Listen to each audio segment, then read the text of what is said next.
Minecraft's next update 1.21 is a mistake. Let me explain. During Minecraft Live this year, we had 1.21 announced, not the title or the theme of the update, but we did have a general idea told to us. The fact that this update would add a challenge to players and would focus more on the tinkering side. The mistake isn't the framing of the update, it's the contents of the update that we know of so far. So far we know of 3 things that are going to be in the update: the trial chamber, the crafter, and the armadillo. On paper, all 3 of these seem like pretty decent ideas, I would say. Problems start to arise when you look farther into the contents of the update and exactly what this update signifies. If you didn't already know, 1.21 marks the 15th anniversary of Minecraft, and that's why the trial chambers are happening. It's meant to add a challenge for the 15-year anniversary. Problem is it's not going to. The only thing that'll actually add a challenge to this update is going to be the breeze. The breeze, I think, is an excellent thing that they need to add, and the fact that it interacts with redstone or trapdoors and levers and such like that with its attack. I think this is excellent, especially the fact that it has an arena, but I don't think the trial chambers as a whole really signify a challenge or make the 15th anniversary any more exciting. From what we've seen so far, the trial chambers consist of the corridor, some pathways, some staircases, and the only other thing besides the breeze that we know about encounter-wise is the trial spawner. The spawner summons a couple enemies, you kill them, and then it goes on cooldown, and you get maybe a couple emeralds, some stuff like that. But overall, we don't know much else about it. We'll most likely get some parkour things, maybe a redstone puzzle, that'll be it. That's not really a challenge for players, and replay value-wise, which is where most of the problem lies, is you can do it once, and there's no loot or anything that really draws you back. As far as we know so far, the trial spawners only drop emeralds and stuff like that, and other than that, and the breeze, as we know so far also, doesn't drop anything exclusive. Now we do have this confirmed that they are discussing whether it should have a specific drop or not, and it should. The blazes, which are pretty much its cousin, have the blaze rods.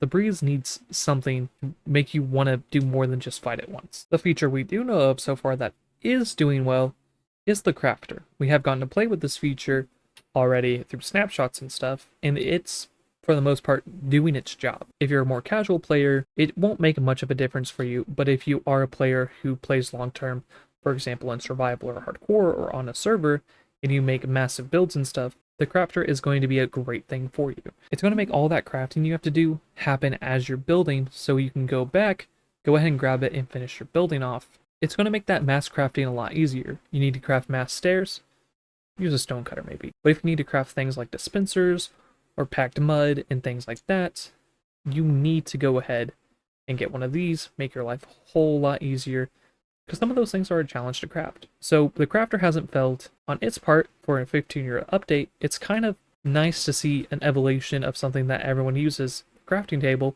turn into something more evolved like the auto crafter. Of course, I need to point out the third feature I mentioned, the armadillo.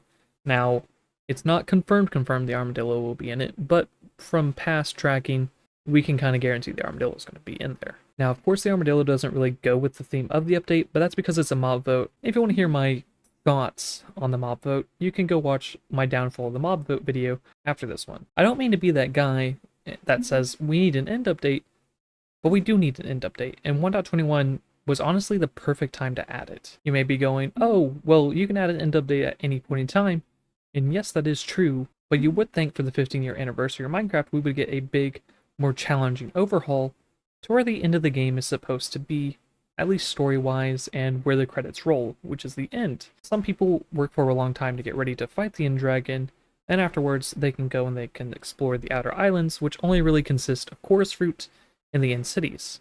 You get your elytra, you leave the end, and for the most part, you don't really go back. If you wanted to add a challenge, of course you can add a boss fight, or you can add something to explore past the so-called final boss of Minecraft, the Ender Dragon. Now, there is a simple idea. This wouldn't fix the trial chambers or the challenge itself, but you could just make the trial chambers into a new kind of dungeon, same principle, but just put it in the end, add something more to the barren wasteland past the dragon, so you at least have to work to get there. Now, the problem with this lies with, one, the way it's made, and the fact that it doesn't offer a challenge. It offers the breeze and the trial spawners. There's not much else to go there, so it doesn't warrant the fact that it should be in the end or anything. So the mistake is already outlined as the fact that the trial chambers aren't challenging like they're supposed to be, or they don't seem as challenging as they're supposed to be. One, by content wise, and by what we've seen. Two, they're not where the challenge should be in Minecraft. The challenge should be in the end,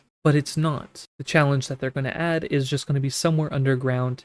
You can stumble upon it, go in there, knock it out, and that leads to the next mistake, the replay value of all of this. Currently, structure-wise, there's not a lot you do replay value-wise. If you go to an ocean temple, you conquer it once, and for the most part, you probably won't go back unless you're a fan of building out a prismarine, which then you'll most likely build a guardian farm, or maybe you'll find one, drain it, and turn it into a mega structure.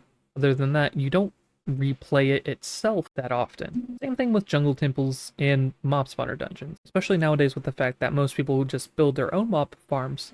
The spawners don't really serve much of a purpose unless you're trying to exclusively do skeletons or something like that. A structure, however, that does have replay value is already in the end city. It may not have a whole lot to offer on the surface, it may not even look great, but for the most part, no two end cities are exactly the same. They do offer a variety of decent loot, like enchanted diamond armor, diamond tools, couple diamonds. It also supplies you with the elytra, the dragon head, and also that's where you get shulker boxes, which for your late game bigger builds are a necessity.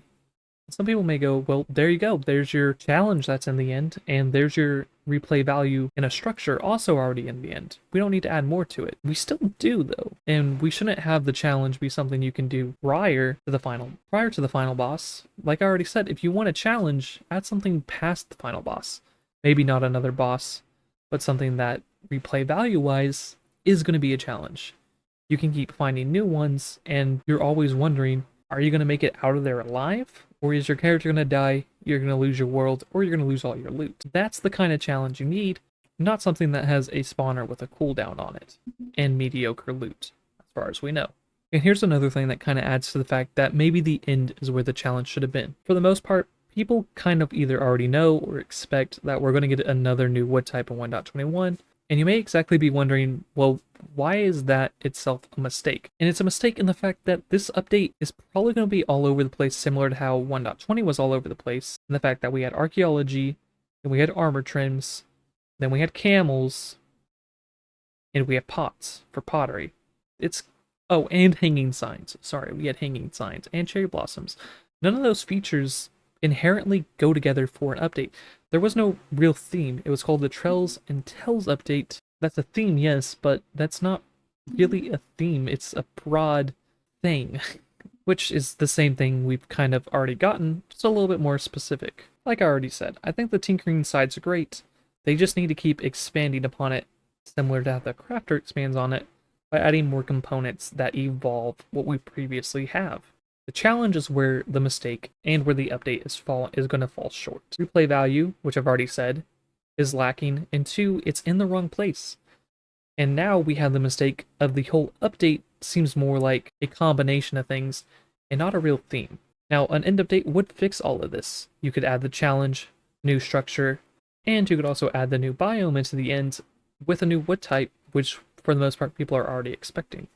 I know for most people this update might not seem like a big deal, but it is a big deal in the fact that it is Minecraft's 15-year anniversary, and the last couple updates we've gotten are more or less lackluster long-term wise. I would like to point out real quickly, 1.20 added a new kind of challenge when it comes to making the best armor in the game, netherite. Now you have to get an upgrade template, which is found randomly in a bastion or something, which is challenging enough as is, especially because of piglin brutes, which do not care if you're wearing gold armor or not.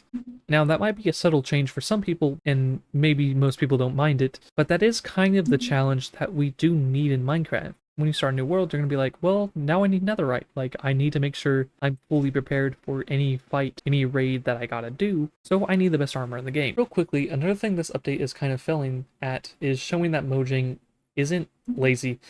Outside of the features I already talked about, we are getting a ton of new decorative blocks, mostly for the tough category and the copper category. The tough block as is just the tough block. We're getting bricks, stairs, slabs, and everything for it. And for copper, we're getting new kinds of grates, new kinds of lights, and everything like that. If you look at the mob votes, which I don't know if I've already said it, I have a previous video on, and you should definitely go check it out.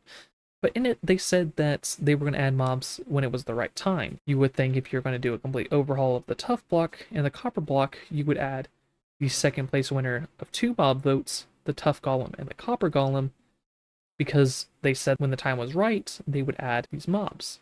Which leads me to one final thing that the community has been talking about, and that's the fact that it seems like there is other features that go along with the mob votes, but we don't know about those features until after the mob vote. From what people have gotten the idea of recently, is it seems that if we had gotten the copper golem, we would have gotten these new copper blocks with it, maybe except the great, and same thing with the tough golem. We might have gotten the tough golem and then these new bricks and stuff, but we wouldn't know that unless if they told us during the mob vote. And I feel like if we had known stuff like this, it might have completely changed the outcome of those mob votes, which leads to the thing that Mojang is kind of failing at the sense of telling us what features we're truly voting on. Now, I know this isn't a mob vote video, and I'll of course make another mob vote video next year when we have more info on the mob vote, so I'll probably stop discussing this here. And all that's why 1.21 is a mistake. Maybe not the idea of it, but the contents of it are what makes it a mistake, especially for the timing of it not being some random update, but being the 15th anniversary update. If you did enjoy this video, please consider subscribing and hitting the like button. It helps out a lot, and over the last couple days, we've been growing a ton. Currently, I'm uploading every Wednesday and Saturday, with Wednesdays being more rant like today's video, and Saturday's video consisting of a little bit more. For example, this Saturday we will be discussing what happened to Orspawn, and last Saturday we discussed Herobrine's effect on YouTube.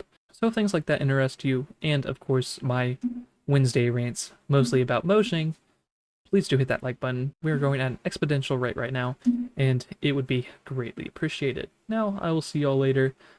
For the time being, I'm going to be an Iron Golem.